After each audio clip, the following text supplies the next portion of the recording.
Magandang araw mga kaibigan. Bigyan natin ng reaction, opinion itong post. Summer Western Vlogger is in Manila. Pahayag ito ni dating Congressman Raul Manuel ng Kabataan Party List. Hey. Sabi niya, hindi papayagan ng kabataang Pilipino ang muling makabalik ang mga Duterte sa Malacanang.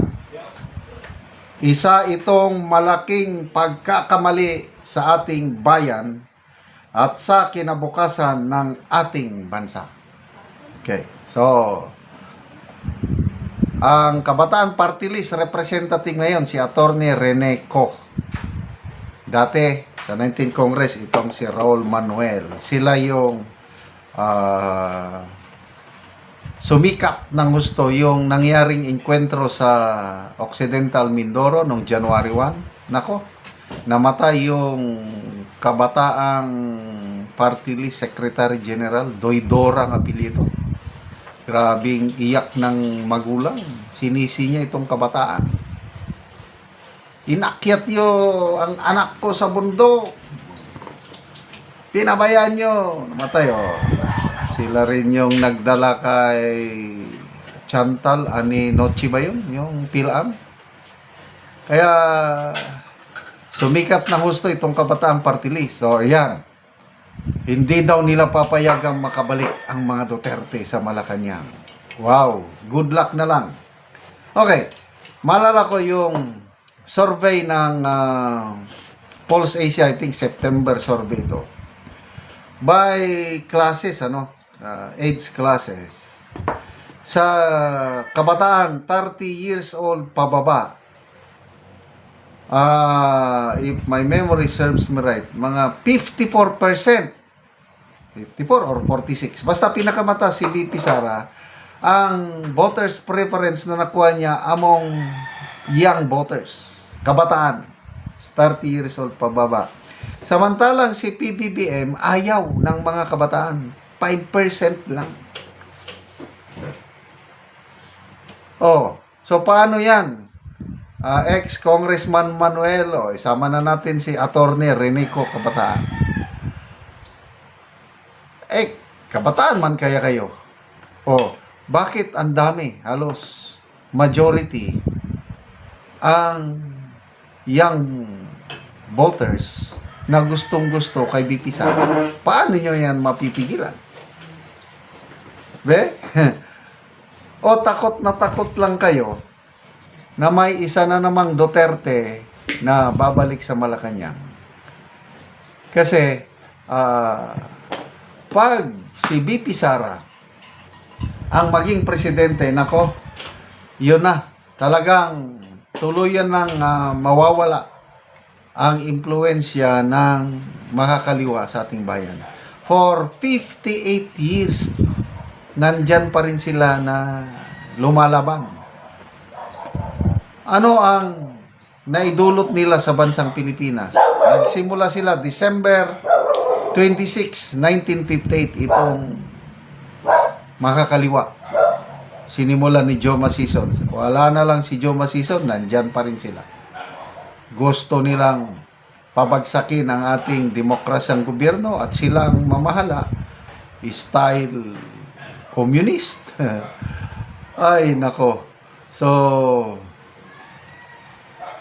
lahat sila gusto nila, when I mean sila, Makabayan Black, itong Akbayan, makakaliwa rin yan.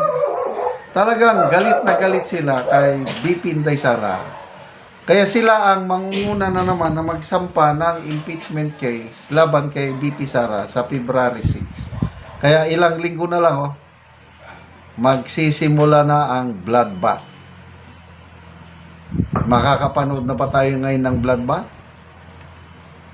Kung ako inyong tatanungin, parang hindi. Kasi wala na, mga kongresista, hindi na katulad nung last year na nandyan pa si Martin Romualdez na may padulas o may incentive. Kaya ang payag ni Congressman Toby Chanco, baka hindi daw uusad ngayon ang impeachment. Ibig sabihin, maisampa sa Kamara Kaya lang yung pipirma na 1/3, baka mahirapan sila kasi walang incentive. Hindi katulad nung 19th Congress na yung napapabalita 150 million per congressman na pumirma. Kaya mabilis. Ngayon, meron bang pang-incentive? Kung si Senator Amy ang ating paniniwalaan, meron daw. Yung giniling na pork.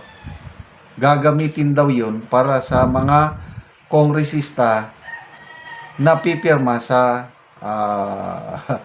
impeachment. O sige, granting na may pipirmang 1/3. Anong mangyari pagdating sa Senado? So, ang mga kongresista ngayon na mga nag-iisip sa kanilang political career, example, Congressman Abante, sabi niya, wala daw, it's an exercise in futility kasi kahit ma-impeach nila si BP Sara sa Kamara at makarating sa Senado, wala rin. Matatalo ang impeachment dahil sa dami ng mga senador na gustong sumuporta, gustong mag-acquit kay BP Sara. Real talk yan. Sinabi ni Congressman Abante. Yung mga nakakausap niyang administration congressman malabo na susuportahan. So, paano ngayon itong makakaliwa? Sinasabi ni Trillanes, ni sino pa yun? Ronald Llamas. Sino pa? Itong si Tino, Congressman Tino, Makabayan Black. This is their last chance today. This year is their last chance para alisin sa equation, political equation si BP Sara through impeachment. So, good luck. Galingan ninyo kasi ang mga DDS na katulad ko naghihintay na 2028 para mabotohan namin ang aming minamahal na BP Sara. And by God's grace, babalik ang mga Duterte sa Malacanang. Dahil naniniwala kami, mga DDS, na ang good governance ay nandyan sa mga Duterte. Kasi napatunayan na nila ang kanilang good governance sa Davao City. Kung nagawa nila sa Davao City, we believe magagawa rin nila sa buong Pilipinas. Salamat mga kaibigan sa inyong pagsubaybay sa ating channel. Nakakatulong kayo ng malaki sa tribong Talandig ng Bukidnon dahil ang sweldo natin sa channel na ito is pantulong sa tribo.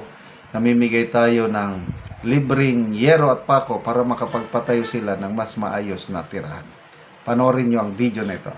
Tagaan og sen. Magbabaya ay akin. Salamat. Salamat tayo, sir. So muna ni ang balay ni Kuya sa nahatag sa iyaha. So muna ni ang itsura sa ilang balay nga magkatuluan gyud sila tungod sa kuana kadugayon na. Ilang balay yo. Pila na ni katuig ya inyong balay? 12 years na ni siya. 12 years na.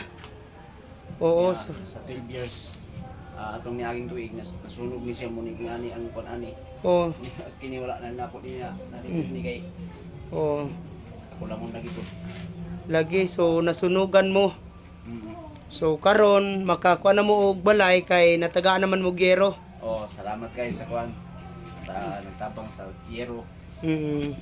Hinaot ko nga dagan pa mo matabangan nga mga kwan nanginahanglan sa inyo. Ay namin kasing-kasing sa pagtapang sa mga kapusang prayer. So pila ka buok imong kuan niya, imong anak? Kuan 5, puro bay. So tanan na naga-eskwela. Eskwela na tanan. So unsa nay grade? Ang isa ka anak na ako nag-eskwela sa USTP, diya sa Mirayon. Dahil sa Layon, sa Buksok, sa Talakag. Duha ka college na ako. So Elementary o high school ang ban. oo, so kuan ra gyud biya ba ang imong pagpaningkamot? Unsa may imong trabaho ya? Panday ra ko niya ay harap ko maka-income na imo ko panday pud sa ako. Oo. So kuan gyud medyo lisod gyud ang kinabuhi. So nasunugan pa mo inani pang itsura sa inyong balay nga dako na kayog mga buslot. Oo, so salamat kayo ya. Sige, salamat. God bless. Oo. So muna niyang itsura sa balay ilang kuya nga nasunugan sila.